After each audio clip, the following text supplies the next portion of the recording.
Good day, everyone. So I'm here right now to just share my thoughts dahil simula na ng Advent season.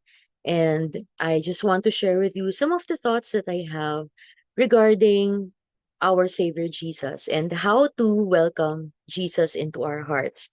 So let me just share with you first um, some of my slides. Okay, yeah. So we are in the topic right now of welcoming Jesus into our lives. And I guess this is something that's not just for the Advent season, but it's really something for us to think about the whole year round. It just so happens that every Advent, syempre, mas nakafocus tayo talaga na naghihintay tayo sa pagdating ng ating manunubos. No? Kaya mas pinagtutuunan natin ng pansin yung, kumbaga, yung talagang pag-welcome sa kanya, pagsalubong sa kanya, and kung paano natin siyang bibigyan ng puwang sa ating mga puso. But today, I want to share with you a few thoughts on what it really means to welcome Jesus and what his coming meant for all of us. So let's try to take a look at some points that I would like to share. First is, okay, Jesus broke stereotypes. When he was born during his first coming, Jesus broke stereotypes. Ano ibig sabihin nito? Well, remember that Jesus is king. And as king, as the son of God, as the precious son of God, di ba dapat kung hari ka, dapat ipapanganak ka sa isang palasyo, or kung hindi man sa palasyo, dapat sana enggrande ang pagdating mo sa mundo. Hindi po ba? But Jesus was born not in a palace, but in a humble manger. He was welcomed by lowly shepherds and recognized and worshipped not by his own people, but firstly by magi from the east. Okay? Sa halip na mga tao niya mismo ang sumalubong sa kanya, ang mag-welcome sa kanya into this world, Jesus was first recognized by Magi. They were outsiders who saw Jesus for who he was, a true king worthy of worship. So, si Jesus was not your typical king. He came basically in silence, no? Parang tahimik na tahimik. Ang nakarinig ng kanta ng mga anghel ay mga shepherds, no? Hindi hindi siya hindi siya nakilala o hindi siya ipinakilala kaagad bilang isang tagapagligtas, bilang isang hari, bilang isang manunubos. He came quietly. And you know, brothers and sisters, Jesus not broke stereotypes not only by his birth, but by the way he lived. Um, Jesus grew up to be a rabbi. He grew up as a church leader, but he didn't act the way the other Jewish rabbi did. He was not bound by their man-made rules and laws. He became a controversial teacher because instead of keeping himself ritually clean, he chose to eat instead with tax collectors, with prostitutes, with other known sinners. Okay. And he was so unlike the Pharisees, who were very meticulous in their observance of laws, that they forgot the spirit in which God made those laws in the first place. Um, Naalala ko, isa sa mga pinaka-moving na eksena sa Bible, no? Yung when Jesus refused to instigate the stoning of that woman caught in adultery, 'di ba? Yung nahuli na nagkakasala yung babae, no? And the Pharisees were asking him, what are we going to do with this woman caught in adultery, red-handed? And remember what Jesus did? He just drew something on the ground and sabi niya, Let him who has no sin be the first to cast the stone against her. And he chose compassion and mercy over the strict implementation of the law. He had a heart for people that went beyond the laws. He knew the spirit in which the Father made the laws, and he knew when to extend forgiveness and compassion to people. He chose to save people instead of condemning them. Also, 'di ba, si Jesus nanggamot siya kailan? On the Sabbath, no? On that day when supposedly wala kang trabahong gagawin. And nagalit sa kanya yung mga leaders, no? Again, the Pharisees were so angry with him, saying, how dare he break the law of the Sabbath? And Jesus said that man was not made for the Sabbath. The Sabbath was made for man. And parang sinasabi niya na there is always time to do good. Walang pinipiling oras ang paggawa ng mabuti. Pwede naman niyang sinabi na, ay, Sabbath ngayon, bukas na kita paghagalingin kasi bawal eh.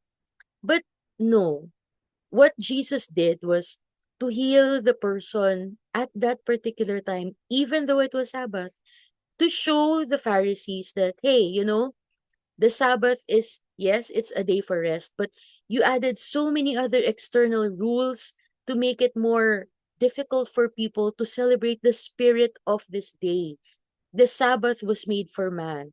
It is made to renew the spirit of man, for him to draw closer to the Lord, for him to get to know the Lord more.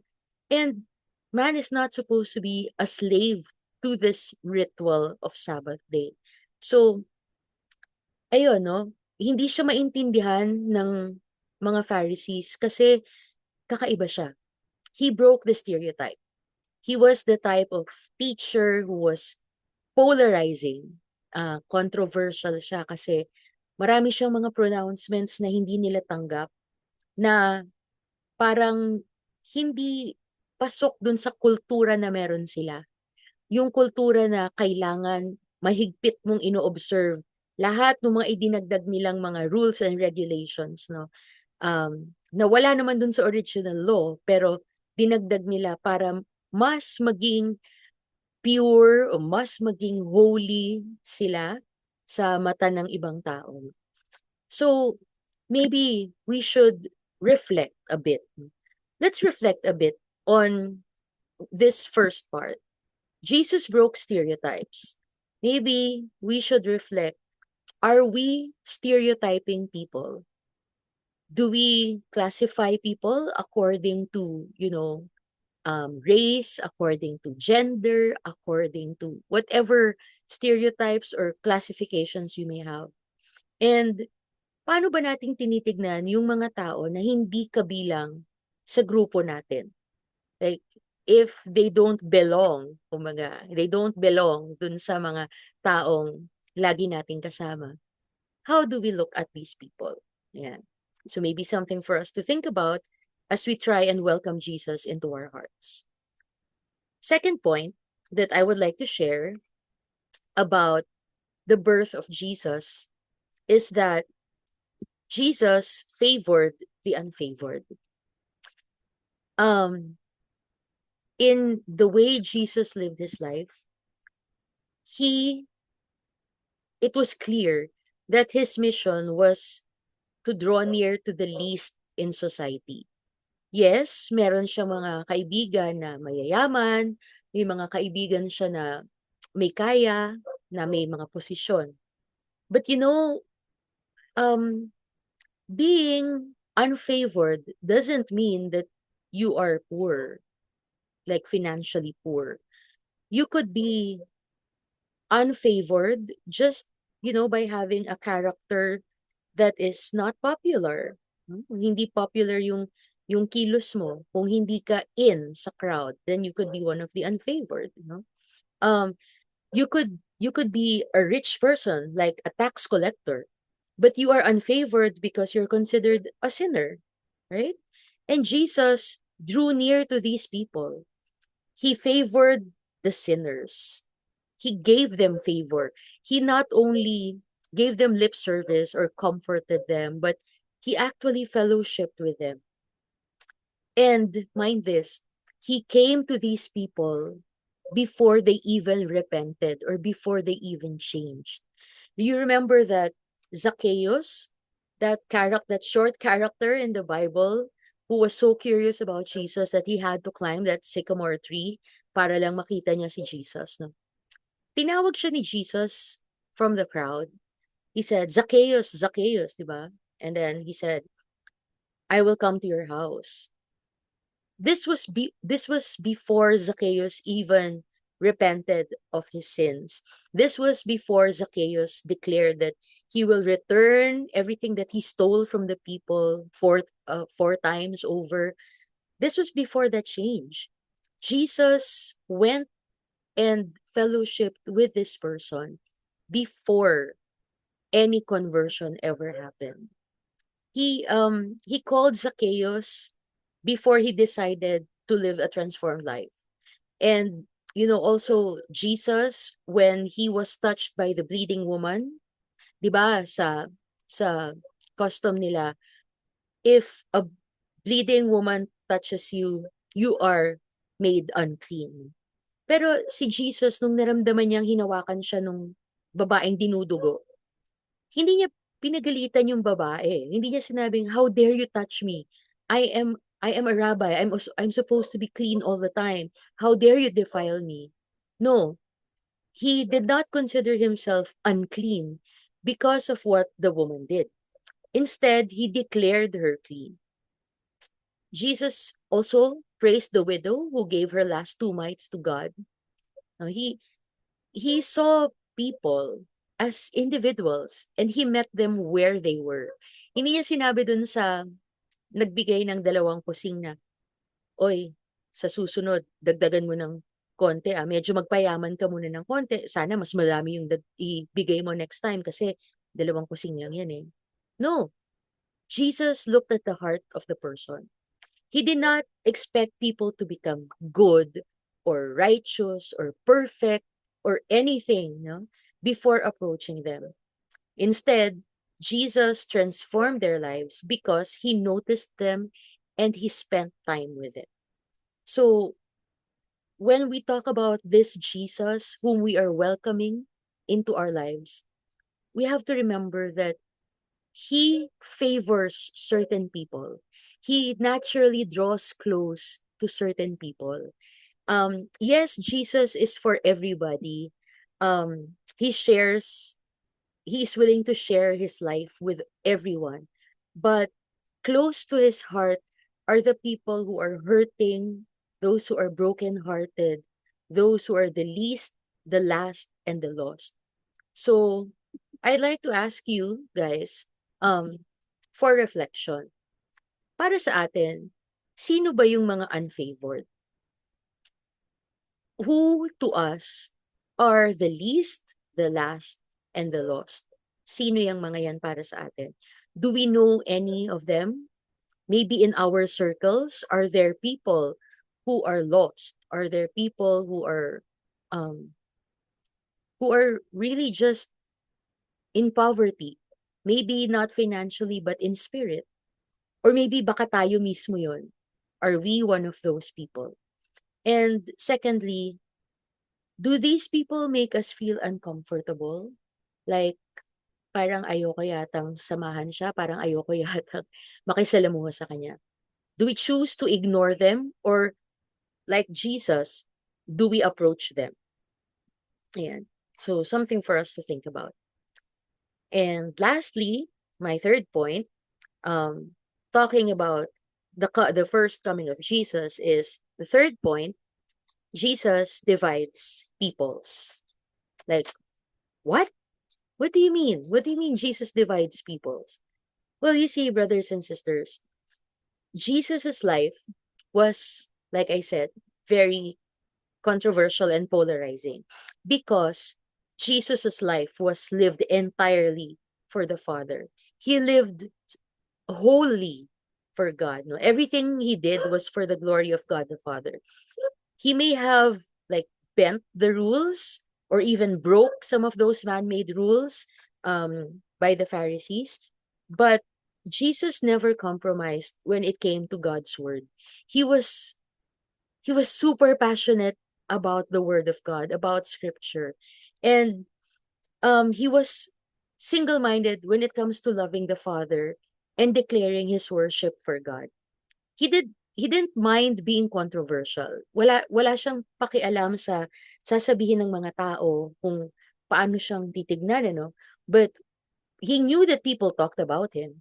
He knew that the Pharisees hated him and were plotting to murder him. But, you know, he didn't care what those people thought. Instead, what mattered to him was what his disciples, what his followers thought, those closest to him. 'Di ba? Sabi niya, "Who do you say I am?" 'Di ba? Tinanong niya si Peter, "But who do you say I am?" Para sa sino ba ako? Alam ko ito yung sinasabi ng ibang tao tungkol sa akin na ganito ako, ganyan ako. Pero para sa inyo, na malapit sa puso ko, sino ako para sa inyo? And I think that's also one thing that Jesus is asking us. Who am I for you? Who do you say I am? You know, Jesus said he did not come to bring peace, but he came to divide. Diba sabi niya, mother against daughter, father against son, families against families. He expected people to make a stand about him. He wanted people to make a true choice for God and not just lip service or simple observance of external practices. More than that, Jesus wants us na manindigan. Kung tayo, may mga paninindigan tayo, willing tayong ipakita yung paninindigan natin, like against corruption, against pagnanakaw, against, all these things. All the more, Jesus expects us to make a stand for him. He knew that his teachings are sometimes difficult to accept, no? Especially for his people, the Jews. But he spoke the truth as it was. He wasn't sugarcoating it, but he was declaring it as God's word. He was a polarizing person and he knew it. But Jesus did not deviate from doing his mission on earth. He remained courageous and faithful even to his death. So, lastly, I would like us to consider some points for reflection again in this last point. Are we truly willing to welcome Jesus in our hearts? It's not always easy to follow Jesus. It's not always easy to accept some of his teachings. They may not be popular. No? We may find ourselves in the minority culturally and in this, in this age of being universal in most things. No? Maaaring taliwas yung paniniwala ng mga Kristiyano sa maraming bagay. We may be politically incorrect, considered, no, because of our beliefs. But are we willing to welcome Jesus wholly into our hearts? And what are we willing to sacrifice for him? How serious are we really in following Jesus? So I hope, brothers and sisters, that this Advent season, I've given you something to think about. That if the Lord came here on to this earth at this moment, how would we welcome him? Would we be like one of the Pharisees, condemning him for not, you know, following the stereotype of what it means to be a Jewish leader? Or would we be like the Magi, seeing him for who he truly was, a king worthy of worship? How would we interact with him? Would we be curious bystanders like most of the crowd? Would we be following him simply because he was doing wonders and miracles and he's the in thing? Or would we, like Zacchaeus and a lot of his other followers, be serious in taking his teachings, you know, to heart? Sino tayo dun sa mga taong yun? Are we going to be like the woman who bled, na sobrang desperadong makahawak kay Jesus, malapitan siya dahil alam natin wala na tayong kakapitan. And, you know, if we were asked, just like Peter was, aren't you one of his disciples? Will we declare that we are the Lord's in spite of persecution, in spite of the many hardships? Or in a moment of weakness, would we be like Peter, denying him, saying, I do not know the man? So some things for us to think about this Advent season. And I hope and I pray, brothers and sisters, that um we will truly welcome God, that we will make a stand for him, that we would love him, and not just him, but through loving Jesus, through loving the Lord, we will also extend this love to our neighbors, to our brothers and sisters who are the least, the last, and the lost, and that we will make them feel just how Jesus made all those other people feel loved, valued, and cared for. God bless everyone, and I hope that Jesus is really welcome in all of our hearts.